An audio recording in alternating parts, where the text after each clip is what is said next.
Okay, so I'm doing this video because with the release of the new Star Wars Battlefront from EA Games and DICE, there's been a lot of talk about how good it is and how bad it is and whether it's worth the purchase or not. And I honestly myself am beginning to wonder that question, whether it's a good idea for me to buy this game. So let's talk about that for a little bit. Now be warned, if anyone already has bought this game, that's awesome. This is not a diss on the game itself. But, well, it kind of is, but this is not dissing anybody who is playing the game or enjoying it right now. So be warned. And with that said, here we go.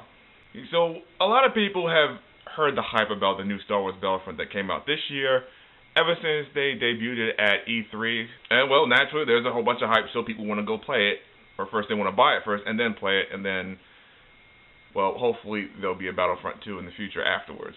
Now, when I first heard about it, I was pumped about it like anyone else. I was naturally so fucking excited about this game because, well, we hadn't had a Battlefront in 10 years, and I thought, well, they would have one sooner than this, but we'll take what we can get. And then the game actually gets on sale, and it hits shelves, and naturally people flock to go buy it. And from what I'm looking at the reviews, I'd say it's a decently good game based on what the reviews are telling me. However, this isn't a review about the game itself. This is about certain things about the game and whether I think maybe I should hold off my money for a little while. Let's rewind the clocks a little bit. I think last year when there was a little 30-second trailer of some walker on Hoth on YouTube, there was all the hype in the world about the trailer, and everyone sitting there, especially me, I'm like, oh my god, I have to have this game. I have to fucking have this game. There is nothing that will stop me from buying this game. And then as time goes on, you start reading articles about what the game features will and won't have. And then I read things like, okay, so there's no Galactic Conquest or single-player mode, supposedly. And the reaction goes from, yeah, to, oh, okay, well, I'll still buy it. And then you read more things about how there's only a certain number of maps involved. And I'm reading, how many maps are there? Like, okay, there's Endor, there's Hoth, there's Tatooine, there's Sullust. So where are the other planets? They're not included. Why not? Maybe it's later being released, I guess. Turns out it is being released later and a downloadable content. And I don't know much about it. And I'm thinking to myself, okay, that's strange, but it still looks like it's going to be a good time. And then I find out, okay, so where's other prequel planets? I'm seeing Endor, Hoth, and Tatooine, but where's Naboo and all the other planets from the original Battlefront? Oh, they're not included. The prequel trilogy won't be included at all. What? Why is the prequel trilogy not included in this? Why would you not have that? That's part of what made the original two Battlefronts good. That was the whole purpose of the Battlefront series. You could play 4 different factions on different planets at different time periods. You had the Rebels and the Empire, the Galactic Civil War, and the Clone Wars with the Republic and the Separatists. So half of that is gone now. Why?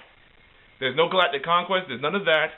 There's no instant action as far as I know. The single player routine is kind of non-existent. Well, apparently it's a multiplayer game.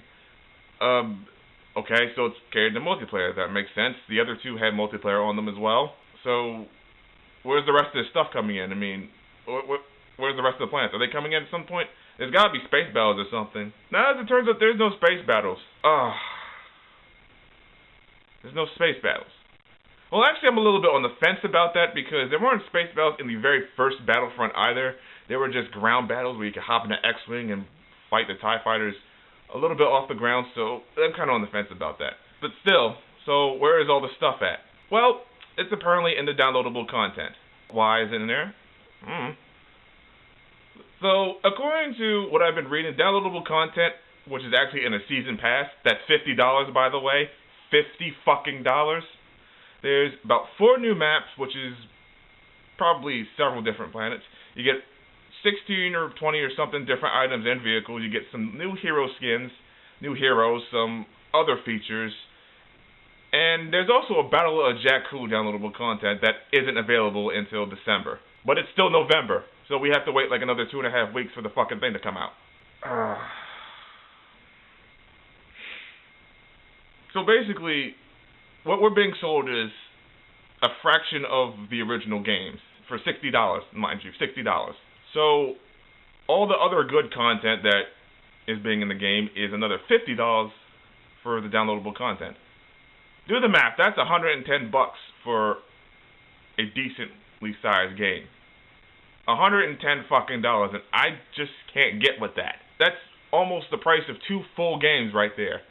I should not be spending hundreds of dollars for one fucking game, and I don't understand that. But it's just price gouging. That's basically what it is. It's price gouging, especially for things I could have gotten in the original 2 games, and now you're selling me a fraction of that and telling me I can get another part of a game that I used to own for some extra money. For that reason alone, that completely turned me off from wanting to buy the game all of a sudden. That made me go from, yes, I definitely have to have it, to, do I really need it? Is it that important? Can I live without this?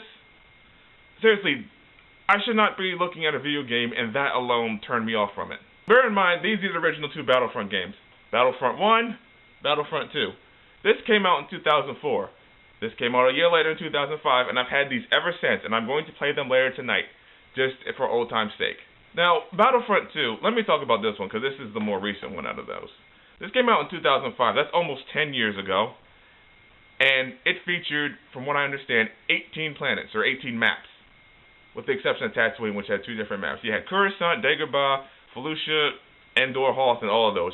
So you had 18 different maps, and that's not including the space maps. So in instant action, that's roughly more than 20 different maps. Oh, and speaking of instant action, you had that. You had the single-player campaign. You had the Galactic Conquest campaign, which is a whole lot of fun, by the way. You had different modes on each of these levels between the Galactic Civil War and the Clone Wars. You had Assault Mode, you had Hero Assault Mode, you had Capture the Flag, you had Hunting, you had all of those things.